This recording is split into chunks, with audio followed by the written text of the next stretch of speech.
Le ministre de l'Hydraulique et de l'Assainissement, Mansour Faye, ainsi que les directeurs généraux de la SONES, de l'ONAS, de l'OFOR et du chef de la coopération européenne au Sénégal et en Gambie se sont rendus le jeudi 27 avril 2017 dans la commune de Diakounda pour s'enquérir du nouveau forage construit dans le cadre du partenariat avec le programme d'amélioration de l'accès à l'eau et à l'assainissement PEPAM-UE.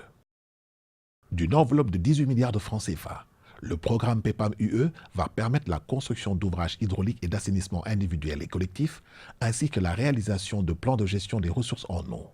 Kolda, Tambacounda et Sédhiou sont les 3 régions concernées par le programme PEPAM-UE, car étant les plus affectées par le faible taux d'accès à l'eau potable. Mobilisées autour de leur maire, les populations de la communauté rurale de Diakounda, dans le département de Bunkiling, ont exprimé leur joie de recevoir de l'eau potable durant tout le parcours de la délégation. Après un accueil très chaleureux, le ministre de l'Hydraulique et de l'Assainissement et la délégation qui l'accompagne ont procédé à la visite du site pour s'enquérir de l'état d'avancement des travaux. Rappelons que pour les 50 forages à réaliser dans le cadre du PEPAM-UE, 16 vont revenir à la région de Sédhiou, dont 3 pour Diakounda.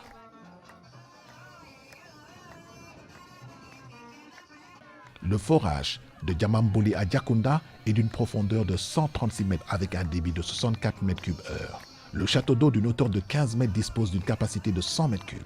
Le forage va polariser 7 villages, à savoir Yako Wolof, Yako Diola, Kamogon Antenne, Kamogon Village, Diambamboli, Kankulero et Diakounda.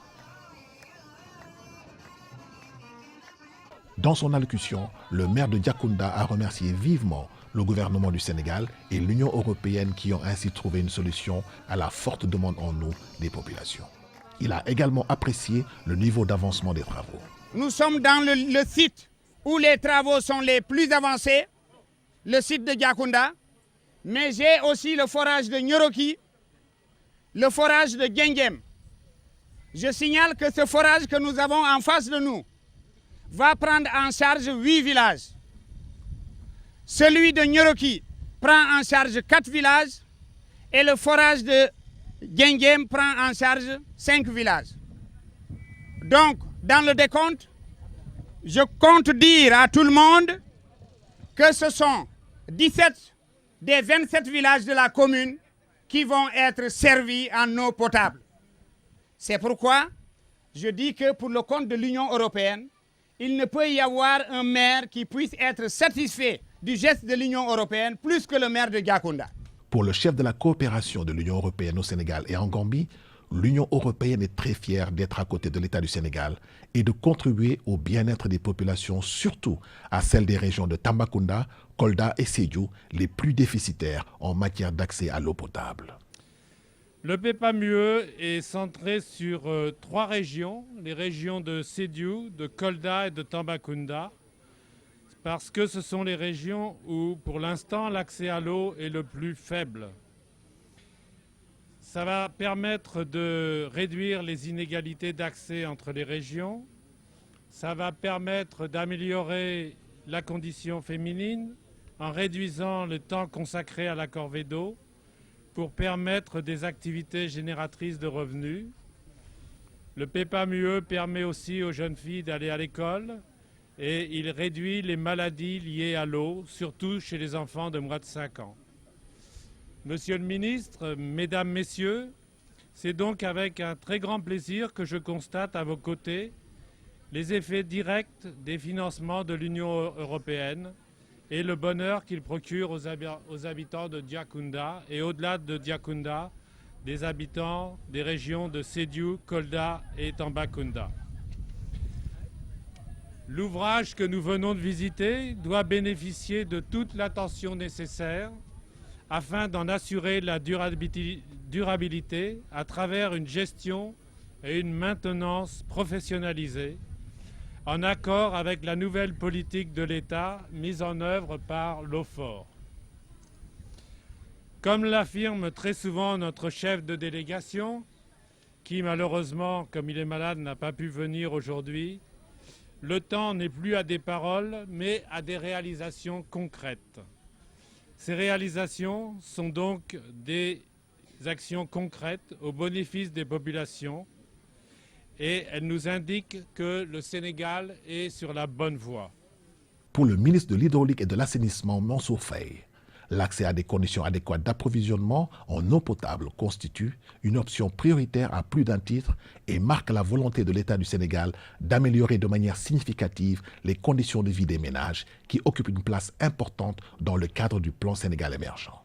Le ministre de l'Hydraulique et de l'Assainissement, Mansour Faye, a également salué l'appui constant de l'Union européenne. Mesdames et messieurs, vous me permettez d'évoquer, pour m'en réjouir, l'appui constant et déterminant de l'UE aux côtés du Sénégal qui s'est traduit sans cesse par un renforcement des capacités opérationnelles avec un accès durable en services modernes d'amélioration en eau potable, un accès durable à un assainissement amélioré, une gestion intégrée des ressources en eau améliorée et une amélioration de la gouvernance du secteur de l'eau et de l'assainissement. À cela s'ajoute un important appui institutionnel, notamment la réalisation de bâtiments à usage de bureaux pour les services déconcentrés de l'hydraulique et de l'assainissement dans les 3 régions concernées et un appui en moyens logistiques et équipements. Vous comprenez mieux dès lors l'intérêt majeur que nous accordons à la cérémonie de ce matin qui répond positivement, mais surtout, et j'insiste là-dessus, efficacement aux préoccupations légitimes de l'Union européenne. Elle consiste, ces préoccupations-là, à constater de visu les réalisations financées par l'Union pour mieux apprécier l'impact de l'aide au développement mise à la disposition du Sénégal. Cette attitude responsable, loin de nous gêner, est salutaire à plus d'un titre. Monsieur le chef de coopération, la réussite de notre coopération dans ce sous-secteur de l'hydraulique rurale et de l'assainissement est illustrée par cette belle mobilisation des populations et singulièrement celle des femmes qui marquent leur engagement, leur adhésion et leur satisfaction par rapport à la politique sectorielle exécutée dans notre pays sous la direction éclairée de son Excellence le Président de la République, M. Macky Sall. Les populations de Diakounda sont aujourd'hui soulagées de pouvoir disposer de l'eau potable grâce au forage. Elles se sont également engagées pour une gestion durable de cet ouvrage. Dans la nouvelle politique hydraulique rurale, le forage est considéré comme un pôle de développement devant toucher le maximum d'usagers pour garantir sa rentabilité d'exploitation. Il doit créer les conditions de gestion pérenne de proximité du service public de l'eau en milieu rural.